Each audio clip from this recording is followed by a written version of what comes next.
so I'm going to set up the rhetorical situation. I am a human resource director for my company, and I'm speaking at a conference on human resource management. All right. So, hi, my name is Sara Grantham, and I'm here to talk to you today about some breaking research we've been doing on the signaling theory.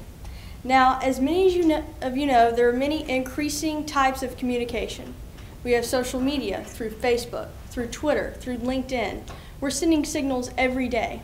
As a company, we're sending signals through our prestigious board of directors, our employees and what they represent. And so I want to define what a signal is so that you really understand.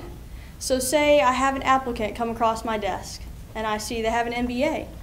I think they're credible, I think they're smart, they went above and beyond what their normal education was. And so I call them in for an interview. I have then made a decision based on the signal I received, an unobservable quality.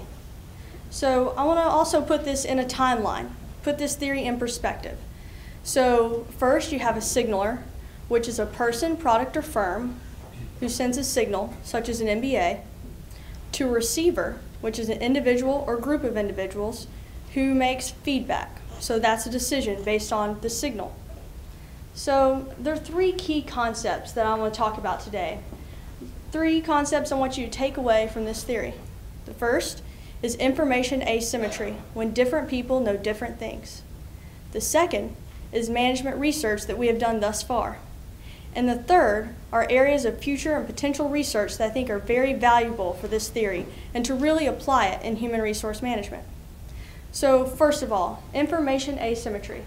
As I said earlier, it's when different people know different things. Now, we are living in a world of imperfect information. What I know is different than what you know. And what you know is different than what I know. So it's very important that we study this. We study, what does this imply? What are the implications of this as far as costs? Is there a profit loss, a profit gain?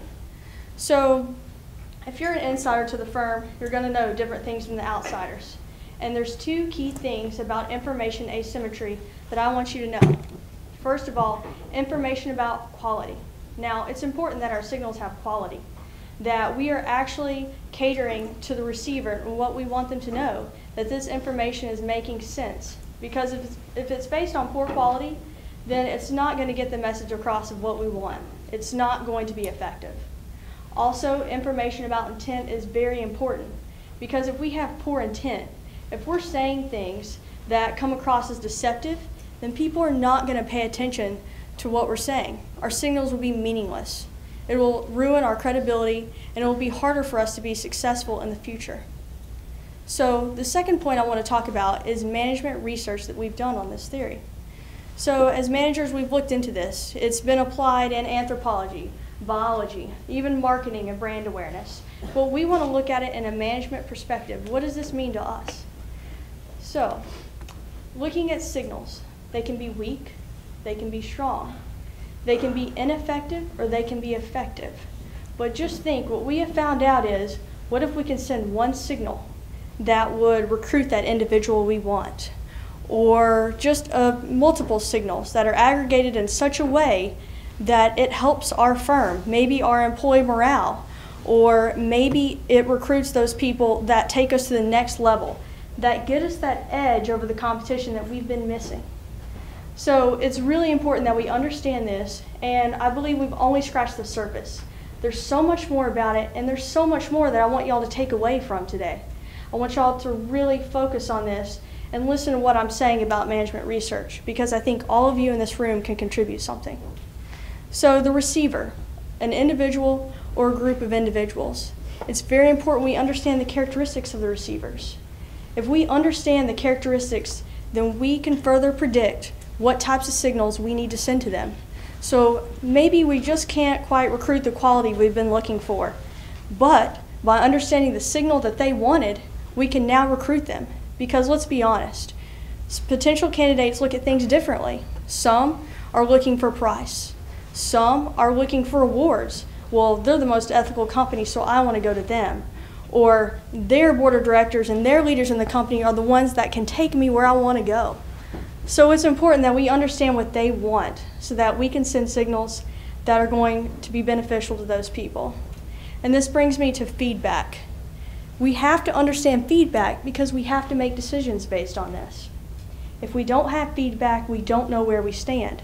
So we need to study this. We need to understand the feedback we're getting so we can make better and informed decisions. So finally, this is perhaps the most important part of this theory, the most important key concept I want to bring home today, and that's areas for future and potential research. Now, I've spent time on this, but I also need help. I need more research, and I believe that we can really change the face of management. We can change the way we look at it and really further develop human resource management. So, what are some potential areas? Well, first, signals. I've given you some broad definitions, some broad outlines of what a signal is. We have pointing signals, activating signals, camouflage signals, intent signals, but we don't have specific meanings to them just yet.